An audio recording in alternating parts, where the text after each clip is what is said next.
To my friend Alejo Vida-Quatros, let me thank you for your leadership, and to say to the Spanish people, thank you for supporting the cause of freedom everywhere in the world, and particularly today in that place of the world that threatens freedom everywhere else in the world, and that is in Iran.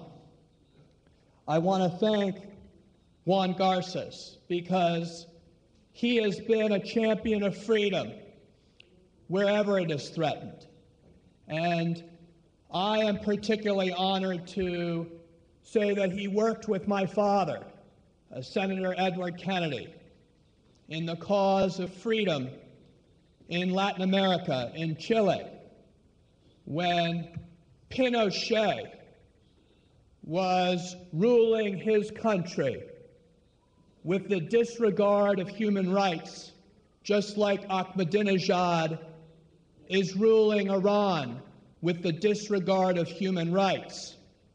But he found an opponent across the sea in Spain, an attorney who knew that there needed to be justice and people without a voice needed a voice.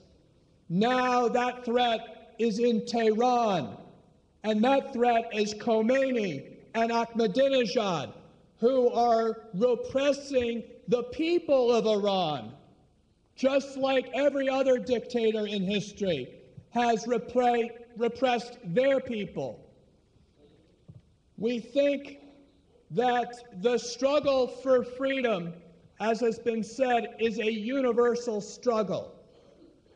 And we are reminded that we're all part of history. When my good friend and former speaker talked about Berlin, it was my uncle, President Kennedy, who said in the 60s, "Ich bin ein Berliner." He said he was a Berliner because the cause of the people of Berlin was a universal cause. And so today, where is freedom threatened the most? It is threatened the most in the Middle East, and it is supported in the threat to freedom the most by the largest state sponsor of terrorism, and that is the ruling mullahs in Iran, who threaten freedom not only for their own people through systematic torture, imprisonment, and execution, but they also threaten the people of Syria through their support of Assad.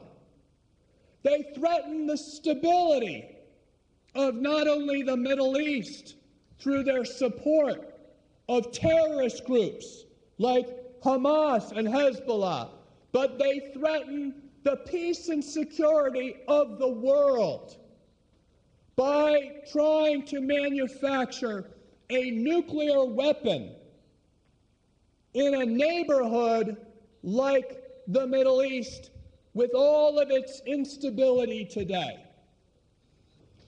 Just imagine what we are talking about today, and that is changing the system, the political system in Iran, because the system that allows that violence, the system of totalitarianism, the system of theocracy backed by the brutal repression and torture and imprisonment and murder by the government of Iran of its people needs to be stopped.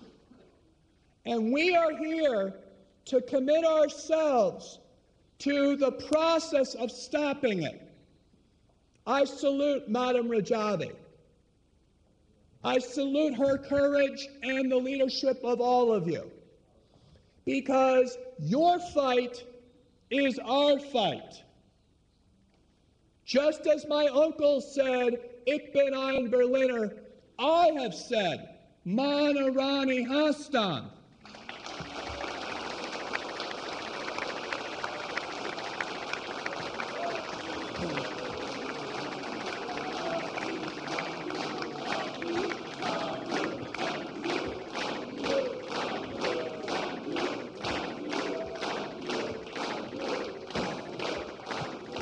I have said this as a human being, and you will hear from a great lawyer, your own very great lawyer, on what it means to support human rights. But it basically means to treat others as you yourself would want to be treated. So if the people of Spain do not like fascism, then they should want a change in the fascist government in Iran. If the people of Spain like democracy and like voting, then they should be for the people of Iran for a process that supports democracy and voting for the people of Iran. We live in a small world. It is getting smaller every day, and therefore we cannot look at the threat of Iran as a threat that is existing somewhere else. It is a threat to us as a people around the world, and it's a threat to human rights. I would say that for us to move forward, as has been said, we not only need to be about a new Iran, we need to think of how we get to a new Iran. And as has been said before, that is a political process. It means supporting the MEK, which is the most organized and political and credible resistance organization that allows all of us to come together to provide a political change in Iran. Now, people say that's very difficult to imagine. I'm here to say I don't believe that the current regime in Tehran is going to last long. History is not on the side of the mullahs. History is on the side of the Iranian people's desire for freedom and democracy and equality. And that is why we need to be on the side of all of that. And that is why we need to acknowledge that the nuclear issue has brought the world's attention to Iran. President Obama and world leaders have isolated Iran economically. The economy of Iran is in a free fall. The political stability of the mullahs and their theocracy and Ahmadinejad is unsustainable.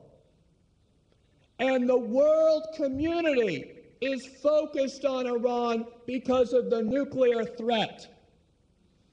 So we have an internal destabilization which allows political change to take place. We have an external focus on changing the nuclear ambitions of the current regime.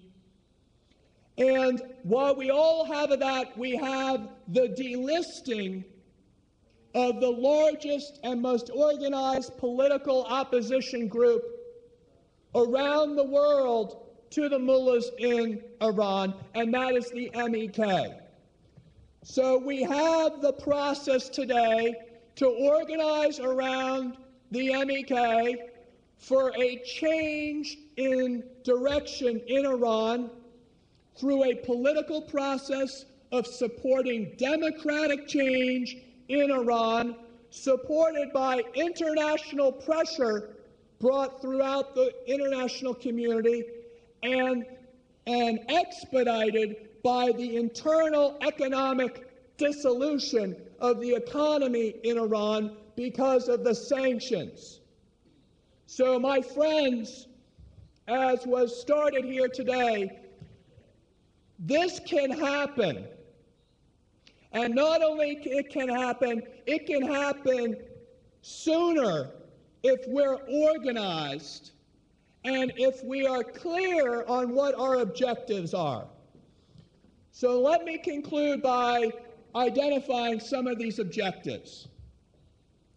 The fight of the people of Camp Ashraf and Camp Liberty has become a template, a proxy for the fight to free Iran.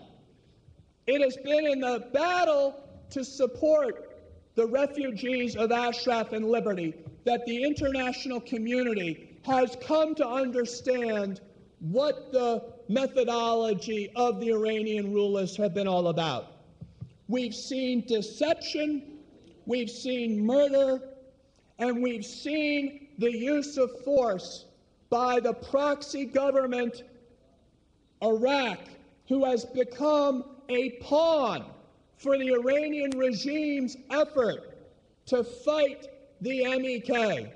So I see the resolution of the crisis in Ashraf and Liberty and the support of the international community for those refugees, asylum seekers from Iran.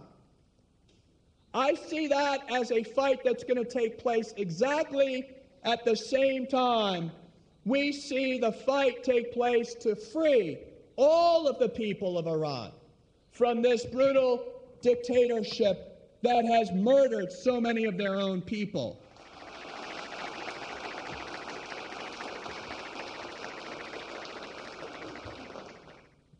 So let us understand the history of Spain, the history of the world, the history of what is happening in Iran. As was said at the very beginning, it's a universal struggle to see that we can all live in peace, in security, with respect and human dignity. That is what democracy will bring. Pero también quiero decir que estamos conjuntos en los lucha para los derechos humanos. Entonces, nosotros, conjuntos, puedo ganar esta lucha para los derechos humanos cuando lucha totalmente conjuntos. Y necesito el apoyo, particularmente de España, para los refugees in Camp Liberty and Camp Ashraf.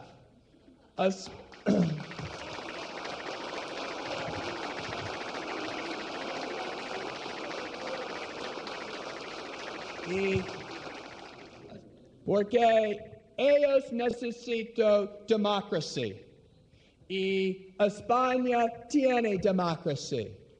Últimamente, Irán voy a ¿cómo se dice? Tener democracia. Entonces, es un lucha de todos. Gracias.